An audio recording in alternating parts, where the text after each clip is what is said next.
a second episode of 4x4 discussion. Today's topic is overlanding during the winter. It can be a bit more tricky than overlanding during summer because you need to take more stuff with you and some gear that will make sure you stay safe while overlanding during winter. I have a list here with some accessories you might want to take with you and some tips you might want to keep in mind to make the whole experience better. Any of the stuff I mentioned will be linked in the description down below, so if you want to have a look, it will all be linked down there. Some of these points are going to sound a bit obvious, but you would be surprised at how many times you overlook the obvious and dive straight into the more complicated stuff. So let's start from the first point, which is waterproof clothing and boots. When you get wet in the cold, the wind makes your clothes even colder and you have a miserable day. So take some waterproof clothing and boots, and it's always a good idea to keep some spare ones in your car in case you manage to get the waterproof stuff wet. You can always have some backup, or in case you didn't bring enough clothes with you, you can have some extra ones in the car. Always drive with at least half a tank of gas or diesel. That's mostly true for driving over mountain passes that are snowy or on snowy roads. If it's just raining or a bit cold, you don't actually need to do this. But snowy roads can lead to getting stuck, stranded in the middle of nowhere with the snow. Not many people are getting around, so if you have any issues, the chances of finding anyone to help you are going to be less. So have half a tank of gas at least in your car to be able to run your heater and have multiple attempts onto getting out of the situation you happen to be in. Check that you have the correct radiator coolant and windscreen washer. This can be a point that many people who live in hotter environments and travel towards the colder ones tend to overlook, because you never have to do this in areas where it doesn't get that cold in winter. Radiator coolant can't freeze if it's not rated for the temperature you are in, and the windscreen washer can freeze as well. So make sure you have the correct liquids for both of this stuff. The proper viscosity oil is also important to avoid starving your engine of oil when starting it up for the first time in a cold morning. If the oil is the wrong viscosity, it will be thick, so it won't go around your engine and lubricate all the parts as well. Recovery boards, winch and a shovel can also get you out of plenty situations. Recovery boards are the cheapest way to get your vehicle out of a sticky situation by yourself. 2 recovery boards can do the job, 4 will be even better obviously. The max tracks I think are the best. The cheaper ones tend to break, but it's better having the cheaper ones rather than having nothing. Drive slow and increase the distance with the vehicle in front of you.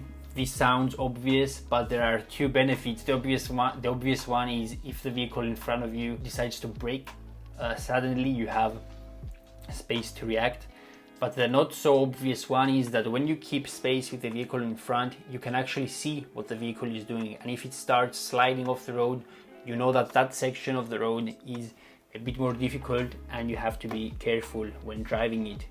Radio communications can also be a lifesaver if you are in the middle of nowhere stuck. Phones usually don't work, and I've read somewhere that, I'm not 100% sure on that, but I think it is true, you can use radio communications without a license if it's for an emergency.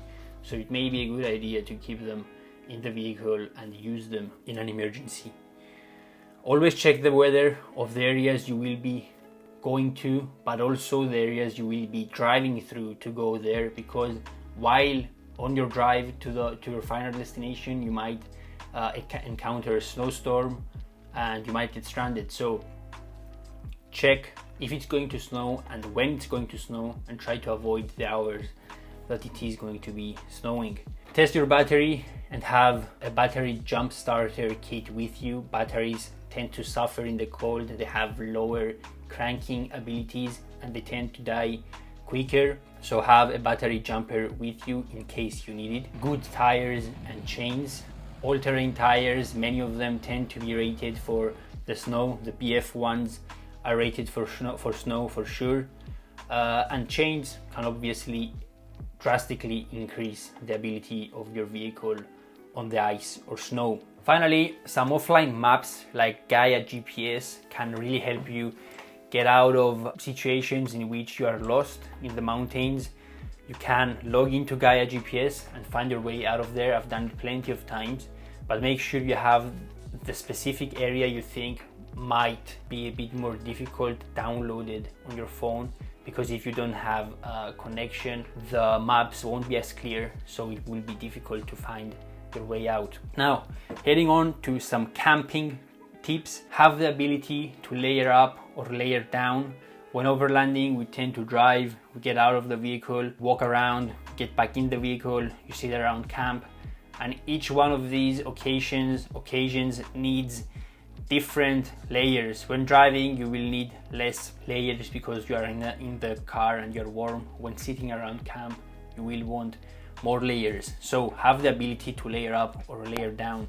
Use merino wool, which is a great cloth or whatever they call them that some clothes are made out of. Many people say that it does absorb sweat really well, it keeps you warm and it doesn't smell. A warmer sleeping bag than the coldest temp you are going to be camping in. So for example, if the coldest temperatures you are going to encounter are 0 degrees, get a sleeping bag that is rated for -5 or -10. It will make sleeping more comfortable for sure. You can also use propane heaters in tents. Many people don't like to use them because they lead to condensation, and humidity and cold air are the worst combination. They are also afraid about oxygen starvation, which is a possibility, but the good ones have oxygen sensors on them, so as soon as they register that oxygen is getting low, they will switch off automatically. You can also get an oxygen sensor which will beep if the oxygen levels are getting low. Both the heaters and the sensors tend to malfunction at higher elevations because oxygen levels are lower, so keep that in mind.